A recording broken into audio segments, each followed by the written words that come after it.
You're listening to Secret Sonics, a podcast exploring the creative side of music production.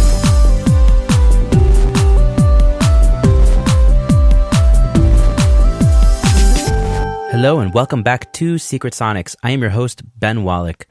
I want to apologize for my slightly delayed publishing of this episode as I kind of had a crazy week last week.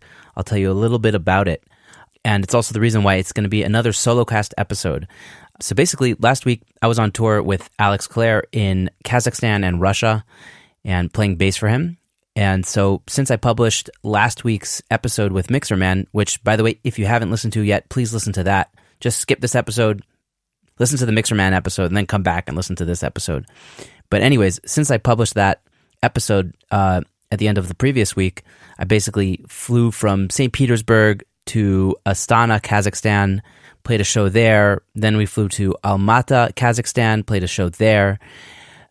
Flew to Moscow and played a show there, and then traveled back home. And in between that, tons of traveling, tons of miles, like I think 6 flights or something total, and like maybe 4 hours of sleep average per night.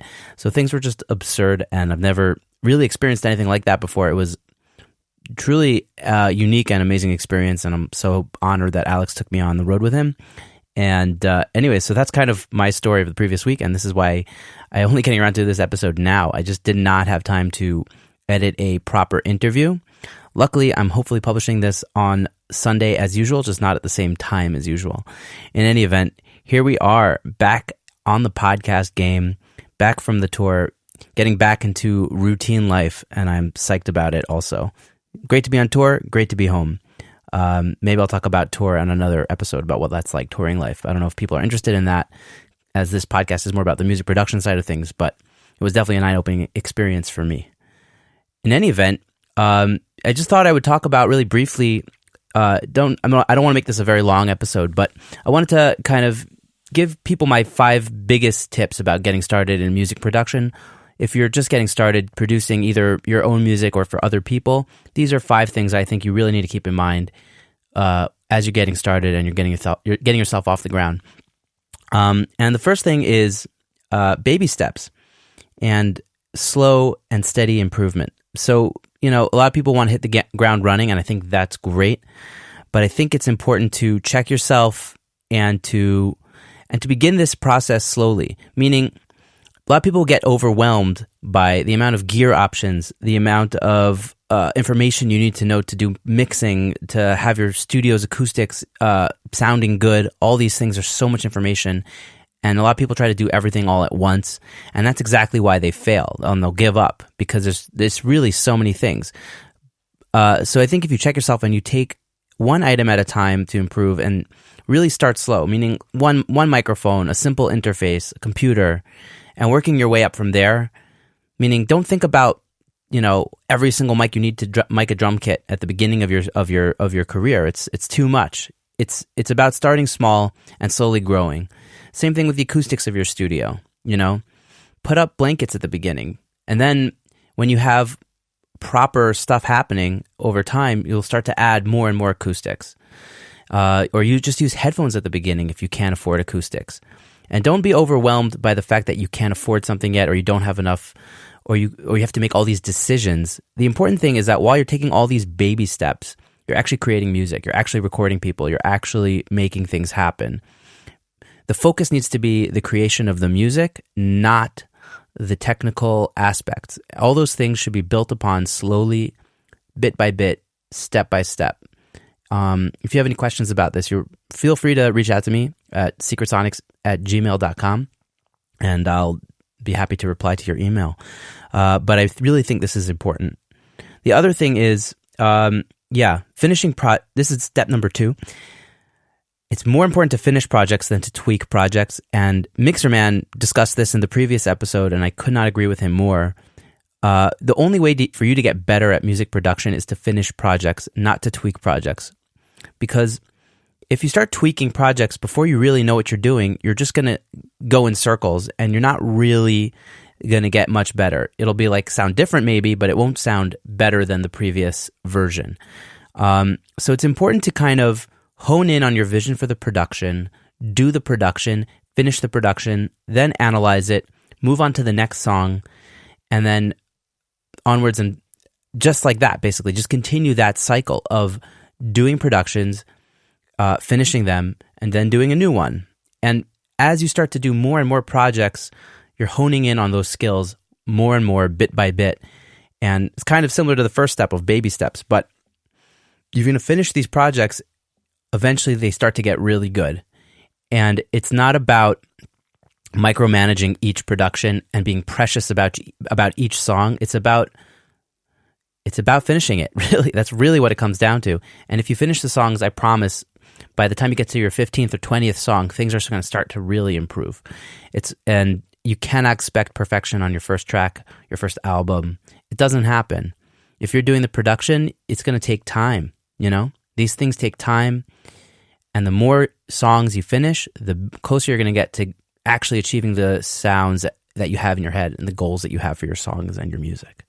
So, as Mixer Man said, finish projects, don't tweak them.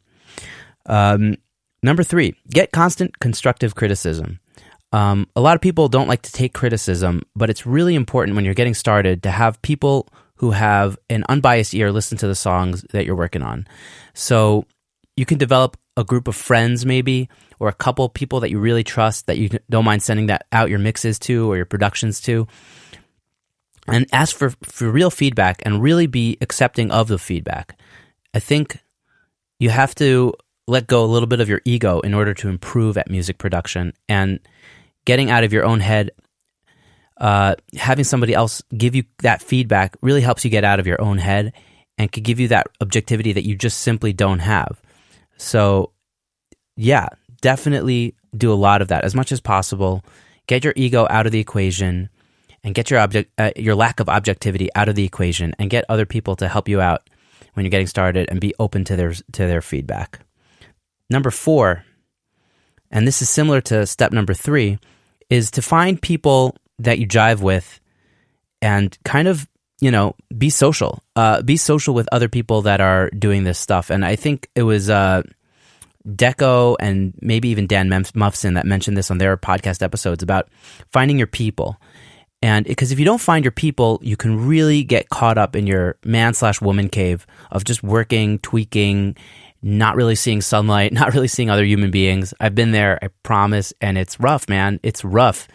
It's rough not to be in contact with other humans, and you have no idea if what you're doing is any good. And that feedback that you get from other people really opens your brain and gives you perspective. And usually it's positive perspective. Like, I remember the first time I went to AES, the Audio Engineering Society. It's a conference in New York, and my cousin got married in New York. It was like 2 Octobers ago. It was like 2 years ago. And I went to AES because I was like, wow, I'm going to be in New York at the same time as this. I got to go. I got to see my people. And that was really an eye-opening experience for me because I realized I wasn't alone. Other people that do this are like me. They're similar. And I'm doing things okay. I'm like on the right path. I understand what I want to be doing. And it really just gave me more confidence. Confidence that I lacked because I just didn't have any feedback. I wasn't meeting up with other people. I wasn't seeing what they were doing. They weren't seeing what I was doing. And since that experience, it's really opened me up to be much more successful, because since then I've made it a point to really meet up with as many audio engineer, music producers as possible. And I just try to meet up with everybody in my that does this in my hood, in where I am.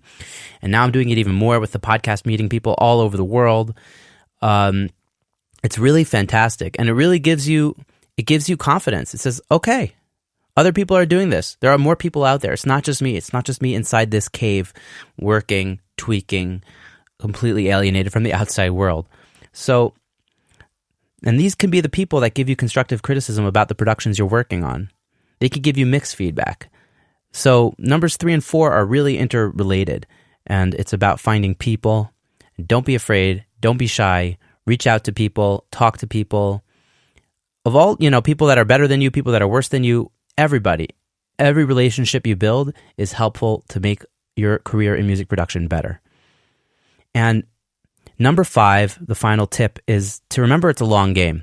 And, as I talked about in the first step about like baby steps and jumping in and everything, it's great to jump in and it's great to be enthusiastic, but you can't burn out.